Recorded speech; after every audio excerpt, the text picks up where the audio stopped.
ఇద్దరే ఉన్నాం. మొత్తం ఈ ఆడియన్స్ పెద్ద ఇంకో ఆయన ఇద్దరే ఉన్నారు.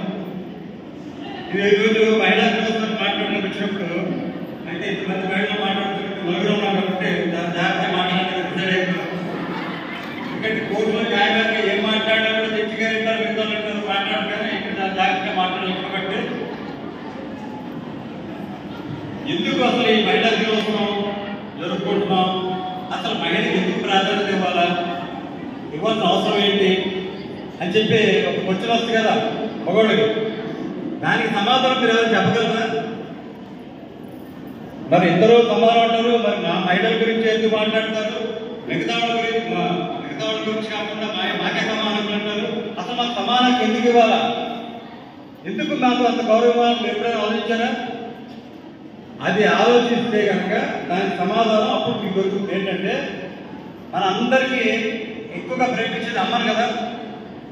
అమ్మ మనకి జన్మనిచ్చినప్పుడు అమ్మ కాన్పులో ఎంత బాధ అనుభవిస్తుందో మీకు తెలుసా? దానికి డాక్టర్లు ఏం చెప్తారంటే 40 పక్కటెముకలు ఇరిగిపోతే ఎంత బాధ ఉంటుందో కాన్పులో అమ్మ అంత బాధపడుతుంది.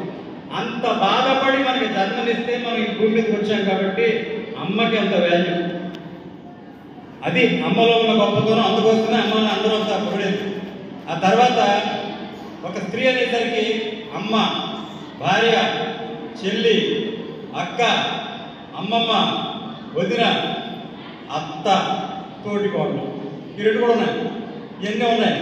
మేము రోజు కోర్టులో చూస్తున్నప్పుడు మీరేమనుకోతే మాకు వచ్చే కేసుల్లో ఎక్కువ ఈ ఆడవాళ్ళ కేసులు వస్తాయా, కట్నం వేధింపులు, గృహహింస చూస్తే కంప్లైంట్లో ఫస్ట్ ఎవరు ఉంటాడంటే ఒకడు ఉంటాడు. కానీ ఆయన మంచోడు అనేది కానీ మా అత్తగారు మా తోటికోళ్ళే కొంచెం ఆడవాళ్ళే ఇది చేయబోతారని చెప్పారు. అంటే మాకు ఏమనిపిస్తుంటే అసలు ఎవరిని ఎవరు కంట్రోల్ చేయాలని చెప్పి అర్థం కాదు. అంటే మా మగవాళ్ళు తీసేస్తే కేసులు లేవు.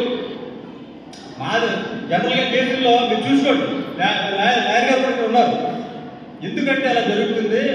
పెళ్లికి ముందు ఏం చెప్తారు, అరే నువ్వు మగవాడివి, నువ్వు అసలు చాలా అక్కడ అథారిటీ చూపించు, నువ్వు ఎవరిని కూడా నువ్వు కేర్ చేయక, నువ్వు చాలా పౌరుషంగా ఉండాలి, నువ్వు మగవాడివి అని చెప్పేసి బాగా కీ ఇచ్చి అత్తగారికి పంపిస్తారు. వాడేమో పెళ్ళంతా అలాగే బిహేవ్ చేస్తాడు, అత్తగారితో మిగతా అలాగే బిహేవ్ చేస్తాడు. మొత్తం అట్మాస్ఫియర్ అంతా పాడవుతుంది. అక్కడ తప్పు ఎవరిది? అమ్మది. అమ్మే కదా, అమ్మ చెప్తేనే అది అంటాడు కదా మగవాడు. అక్కడ చూడండి, అటువైపు చూడు, ఎవరు అమ్మాయి పెళ్లి కూతురు అమ్మ, నువ్వు అక్కడికి వెళ్ళిన తర్వాత మీ ఆయన ఎలాగైనా వేరు చేసి తర్వాత జీతం నువ్వే తీసుకో అని చెప్పేసి ఈవిడేం చేస్తే ఈవిడేమో అక్కడికి వచ్చేసరికి వీళ్ళిద్దరు మంచోళ్ళే. కానీ వీళ్ళు చెప్పే మాటలు ఏమవుతాయి, అక్కడ గొడవ స్టార్ట్ అవుతాయి. దీనికి కారణం ఎవరండి? ఎస్ఐ గారు వెళ్ళిపోతే నేను మామూలుగా పెద్ద డిబేట్ పెట్టు. కారణం ఎవరు అంటే సమాజంలో మనం తెలుసుకోవాల్సింది ఏంటంటే మన మంచితనాన్ని బాధ్యతని అదే అమ్మ ఎవరికి కొడుకు ఎవరై అందరినీ వదిలేసి తల్లిదండ్రులు వదిలేసి తన అన్నదమ్ములు వదిలేసి స్నేహితురాలు వదిలేసి నీ మీద నమ్మకంతో ఇంత దూరం ఇంటికి వచ్చేసిందిరా అమ్మాయి, నువ్వు జాగ్రత్తగా చూసుకోవాల్సిన బాధ్యత నీ మీద ఉందిరా, ఎందుకంటే అన్ని వదులుకొని నీకోసం వచ్చిన అమ్మాయి అది, నువ్వు జాగ్రత్తగా చూసుకోరు అని చెప్పి ఎవరైనా అత్తగారు చెప్పేవాళ్ళు ఉంటే గొడవలో. అలాగే అమ్మాయి తరపు వాళ్ళు అమ్మాయిని పెళ్లి కూతుర్ని, అమ్మ ఈ రోజు నుండి నీకు అమ్మ నాన్న అత్త మామ, నువ్వు వాళ్ళని మమ్మల్ని ఎలా చూసుకున్నావు ఇంకా జాగ్రత్తగా చూసుకో, మా ఇంటి గౌరవం కూడా కాపాడని చెప్తే గొడవ ఉంది. కాబట్టి కౌన్సిలింగ్ చేసేటప్పుడు అందుకే నేను ఏం చెప్తానంటే పెళ్లి తర్వాత గొడవలు వచ్చిన తర్వాత కౌన్సిలింగ్ కాదు, పెళ్లికి ముందు కౌన్సిలింగ్ జరగాలి. పెళ్లికి ముందు కౌన్సిలింగ్ మీ సంస్థలు, ఎందుకంటే ఈ సెంటర్ సొసైటీ కానీ ఈ సొసైటీ కానీ కూడా గత 20 సంవత్సరాలు 15 సంవత్సరాలుగా బ్రహ్మాండంగా మహిళల భద్రత మీద హక్కుల మీద పోరాడతారు. కాబట్టి ముఖ్యంగా మిషనరీస్ ఎస్పెషల్లీ సెంటర్ సొసైటీ వాళ్ళు చేసే కార్యక్రమాలు కొన్ని చెప్తున్నాను. ఏంటంటే నేను ఆడుగుల్లో కానీ విశాఖపట్నంలో కానీ ఈ వివిధ జిల్లాల్లో కానీ చూసింది ఏంటంటే ఎక్కడైనా సరే పెద్ద పెద్ద క్లబ్ల్లో అన్నింటిలో కూడా బాగా డబ్బున్న లేడీస్కి గౌరవించడం, అక్కడేమో పార్టీలు పెట్టడం జరుగుతుంది. కానీ అట్టడుగు ఉన్న మహిళల గురించి, సామాన్య జీవితం గడిపే మహిళల గురించి, అలాగే డొమెస్టిక్ వర్కర్స్ మహిళల గురించి, అలాగే నెగ్లెక్ట్ చేసి మహిళల గురించి, బాధల్లో ఉన్న మహిళల గురించి అందరినీ కూడా ఒక చోట కూర్చోబెట్టి గ్రూపులుగా పెట్టి డ్వాక్రా సంఘాలు పెట్టి వాళ్ళలో ఆర్థికంగా బలం చేకూర్చి వాళ్ళకి మానసిక స్థైర్యం ఇచ్చి వాళ్ళు అన్ని విధాలుగా వాళ్ళు ఒక సమాజంలో తలెత్తుకుని తిరిగే విధంగా బలంగా తయారు చేసి వాళ్ళంటే అందరూ గౌరవంగా చూసే విధంగా భయపడే విధంగా పెట్టి వాళ్ళ హక్కుల్ని వాళ్ళు కాపాడే విధంగా చేస్తున్న సెయింట్ యాన్ సొసైటీ వాళ్ళు ప్రత్యేకంగా అభినందిస్తున్నాను. ఎందుకంటే భారతదేశం చూసుకుంటే కనుక నేను ఒకసారి కమిషనర్ గారితో గొడవపడ్డాను.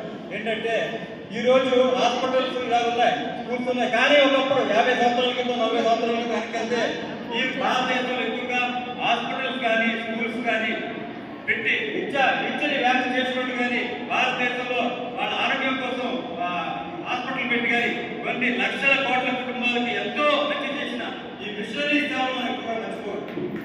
ఎందుకంటే ఆ కమిషనర్ గారు చెప్పాయి మనతో మనం గుర్తుపెట్టుకోవాలి. ఎందుకంటే మన చరిత్ర ఏంటంటే ఇవన్నీ మనం వాళ్ళ దగ్గర వాళ్ళు చేశారు కాబట్టి ఈ రోజు నేను కూడా ఇంగ్లీష్లో మాట్లాడుతున్నాను, మీరు నాతో ఇంగ్లీష్లో మాట్లాడుతున్నారంటే వాళ్ళు పెట్టిన స్కూల్లో మనం చదవడమే కారణం. కాబట్టి ఆ మూలాలు ఎప్పుడూ మర్చిపోకూడదు. మనం ఎప్పుడూ ప్రతి విషయంలో మంచిని చూడాలి. ఆ మంచిని చూస్తేనే మనం సమాజంలో కూడా మంచి చేయగలం. కాబట్టి ఏమీ లేకుండా నిస్వార్థంగా కేవలం సమాజం బాగుండాలి, ఆ సమాజంలో ప్రజలు బాగుండాలి, అందరూ కూడా బాగుంటే దేవుడు మాకు చల్లగా చూస్తాడని గొప్ప ఉద్దేశంతో అన్ని త్యాగాలు చేసి ఏటువంటి లాభదాయక లేకుండా ఒక రూపాయి కూడా ఆశించకుండా తమ ఆస్తుల్ని తమ పెట్టుబడులు పెట్టుకుని ఎక్కడెక్కడ నుండో డొనేషన్లు ఎంతో మంది వాళ్ళు కష్టపడి తీసుకొచ్చి కేవలం సమాజం కోసం వాళ్ళు ఖర్చు చేస్తూ పేదరికంలో వాళ్ళు ఉంటూ వాళ్ళు ఏమీ అనుభవించకుండా మీకోసం పెట్టిన ఈ గొప్ప మహిళల్ని ఈ సందర్భంగా మనం నిజంగా సత్కరించాల్సిన అవసరం. సొసైటీ కాదు, ఈ సొసైటీలో ఉన్న ప్రతి ఒక్క మహిళ కూడా నిజంగా ఈ భారతదేశానికి చేస్తున్న సేవలు మనం ఇప్పుడు కూడా మర్చిపోకూడదు. మూలాల్లో వెళ్తే కనుక వాళ్ళందరూ నిజంగా ఈ దేశానికి మన ఇంట్లో ఒక అమ్మ అంటే ఈ సమాజంలో వాళ్ళందరూ కూడా ఒక అమ్మలాగా మనందరూ కాపాడి ఈరోజు ఈ స్థానంలో పెట్టాలని విషయాన్ని గుర్తు చేసుకుంటూ నిజంగా ఇప్పుడు చెప్పారు ఎస్ఐ గారు, మనం మహిళలు మా మగాడు అంటే ఏదో మగవాడిలో గురించి మాట్లాడుతున్నాడు అని తప్పుగా అనుకుంటున్నాడు, మా మహిళ అంటే అప్పుడు చాలా కరెక్ట్గా మాట్లాడుతుంది. అయితే ఒక విషయం చెప్తున్నారు, ప్రతి మగవాడు కూడా చిన్నప్పుడు తన అమ్మ మీద ఆధారపడతాడు. అమ్మ లేకపోతే వాడు ఏం చేయలేడు. పెద్ద అయిన తర్వాత ఎన్ని తప్పులు చెప్పినా ఇంటికి వచ్చిన తర్వాత పెళ్ళ మీద ఆధారపడతాడు. పెళ్ళం లేకపోతే వాడికి ఒకసారి పుట్టింటికి వెళ్తే వాడికి టీ పెట్టుకోవడం ఇంటి పరిస్థితి.